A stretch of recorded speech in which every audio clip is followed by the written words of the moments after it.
Bonjour à tous. Aujourd'hui, on va parler de topographie. Alors la topographie, c'est grâce à différents outils, on va pouvoir faire des relevés sur le terrain, des relevés planimétriques ou altimétriques pour ensuite faire des reports sur plan ou inversement, par exemple, à partir de plans, faire des reports sur le terrain grâce aux différents outils. Alors cette vidéo, elle a pour but de vous donner des connaissances permettant de mettre en œuvre la topographie avec le différent matériel à utiliser et différentes techniques au niveau planimétrique, altimétrique. Elle va peut-être se scinder en deux parties parce qu'il y a quand même beaucoup de choses à dire. Alors, premièrement, la topographie va nous faire prendre en compte les plans. Sur les plans, pour pouvoir les lire, il va falloir s'intéresser aux échelles. Alors les échelles, c'est les rapports de similitude entre le terrain et le plan. On va trouver un coefficient de réduction, c'est-à-dire que par exemple, vous allez avoir des plans au 1 millième. Donc pour 1 cm sur le plan, c'est en fait 1000 cm dans la vraie vie. Le choix de l'échelle, il se fera en fonction donc des réductions des longueurs mesurées et de la superficie du terrain et des choix de détails exigés. Alors il y aura plusieurs échelles comme ça qui pourront être choisies. Il faut savoir aussi qu'on peut voir deux types d'échelles, les échelles graphiques et les échelles numériques. Les échelles graphiques, vous en avez une là, c'est-à-dire qu'on va avoir des barrettes, des sortes de barrettes qui vont représenter des longueurs. L'avantage ici, c'est que par exemple si on photocopie à la photocopieuse, on agrandit ou on rétrécit la carte, on va avoir l'échelle qui va rester juste et qui va agrandir et rétrécir également. Ensuite, vous avez l'échelle graphique, vous voyez l'échelle numérique, pardon, vous voyez à côté un 10 millième. Donc je le répète, là cette fois-ci c'est 1 cm sur le plan est égal à 10 000 cm dans la vraie vie.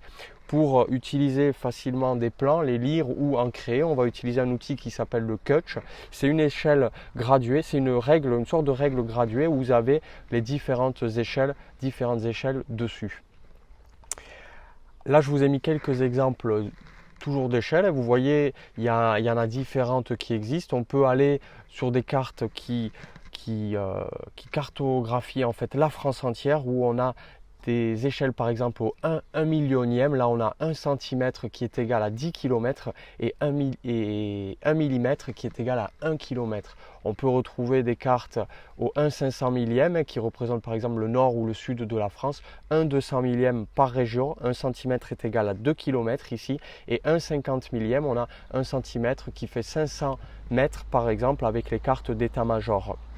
Encore d'autres échelles ici avec le plan directeur de carte d'état-major où vous avez un 20 millième, 1 cm qui est égal à 200 mètres et un 10 millième, 1 cm est égal à 100 mètres, etc. Jusque d'autres échelles où on peut aller au 1 millième, voire 1 75e. Il y a plein d'échelles vraiment qui sont possibles. Avant de commencer, après, je vous conseille de regarder cette vidéo de C'est pas sorcier sur la cartographie en 26 minutes qui est hyper intéressante. Alors dans les différents outils qu'on va utiliser, on a premièrement les jalons. Alors les jalons, vous les voyez là, c'est des sortes de barres métalliques qui nous permettent de visualiser des points ou des lignes. Ils sont en fait blancs et rouges, ça nous permet de les voir de loin, souvent en deux parties qu'on va emboîter comme ça. Et vous voyez là ici, pour repérer une ligne à l'aide de jalons, on va en planter on va en planter plusieurs sur une ligne voulue pour la matérialiser. Alors il y a des codes pour mettre en œuvre ceci. Vous les retrouvez par exemple dans le Pamelard. Le Pamelard, c'est une des bibles du travaux paysager, vous avez plein d'infos dedans. Et vous voyez en bas, là vous avez les différents codes qu'on utilise. Si la personne qui est au fond qui pose le jalon, pendant que le premier opérateur est devant et s'assure que les jalons sont bien alignés, il va faire des signes à l'opérateur du fond pour, s'il est très loin et qu'on a du mal à parler, tout simplement, que c'est dur de s'entendre, avec les signes on va pouvoir le guider. Mets la tête plus vers la droite, mets la tête plus vers la gauche, le pied plus vers la droite, plus vers la gauche, plante, etc. Et grâce à ceci, on va disposer des alignements parfaits. Il faudra s'assurer que le jalon, en effet, il soit bien aussi à la verticale. On a plusieurs techniques de jalonnement. Le jalonnement, premièrement, à vue. Alors vous voyez, c'est un peu ce qu'on a vu dans le dessin juste avant. On a l'opérateur qui va mettre le premier jalon, le jalon A, sur la droite AB qui veut matérialiser. On mettra le deuxième jalon, le B, et ensuite on partira depuis l'opérateur et en direction du dernier jalon, en s'assurant toujours l'alignement à l'œil par rapport aux jalons A et B qui auront été placés de manière bien verticale. Autre manière, cette fois-ci, si on utilise le niveau de chantier pour jalonner, on va voir après le niveau de chantier. C'est un appareil, vous verrez, avec une lunette de visée qu'on utilise notamment pour l'altimétrie ou encore les mesures des angles. On va disposer le niveau de chantier cette fois-ci sur le point A avec une fiche plantée sur le point A et le fil à plomb qui est bien dessus. Et cette fois-ci, on va partir par contre du point B et en revenant vers le niveau de chantier, on va disposer les jalons en revenant vers le niveau de chantier. Si on a un obstacle, vous voyez là un obstacle qui est franchissable, ce qu'on va faire, c'est qu'on va matérialiser toujours A et B. Et en partant de A, je vais mettre 2 jalons sur le haut de la motte qui sont visibles depuis A et je vais les aligner. Je vais vérifier à l'œil que A, C et D sont alignés et bien verticaux. Puis je vais aller matérialiser B et pareil aligner B, C, D. Et comme ça, par la méthode des approximations successives, je vais revenir sur A, revérifier l'alignement, puis sur B, revérifier l'alignement, etc. jusqu'à avoir A, C, D, B alignés. D'autres techniques, la topographie recèle de techniques aussi. Vous avez par exemple ici, si derrière la maison sur la ligne, la droite AF, je veux mettre une clôture mais que j'ai un obstacle non franchissable tel que la maison et qui m'empêche de voir bien le point F, qui m'empêche de voir le point F de l'autre côté, je peux grâce à la géométrie et aux mathématiques, par exemple au théorème de Thalès ici, vous pouvez mettre en œuvre un triangle avec les droites les lignes F, G, D, E et BC qui sont parallèles et grâce au théorème de Thalès, on va pouvoir comme ça faire une droite A, B, D, F qui est bien droite en fait. Je ne vais pas entrer dans les détails ici parce que c'est quand même quelque chose d'assez long, mais c'est juste pour vous montrer qu'il y a plein d'outils qui existent différents en topographie. Au niveau du chaînage, alors le chaînage c'est une technique de mesure qui peut être par exemple utilisée.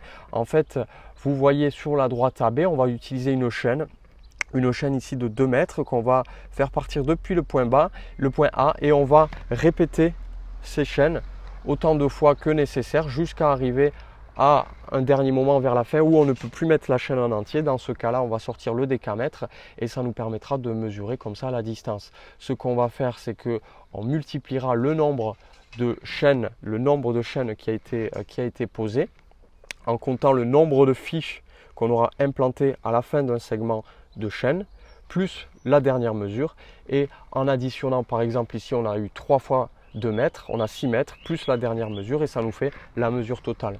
Alors là bien sûr il faut s'assurer d'avoir une bonne tension de la chaîne, un bon alignement et de faire le bon départ depuis le point A et depuis les différentes fiches.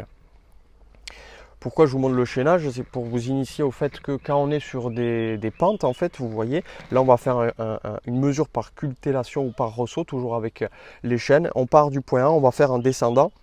C'est plus facile comme ça et on va faire pareil des segments de mesure. Vous voyez qu'on mesure à chaque fois à l'horizontale. Dans une pente, on ne va pas mesurer la pente, on mesure à l'horizontale.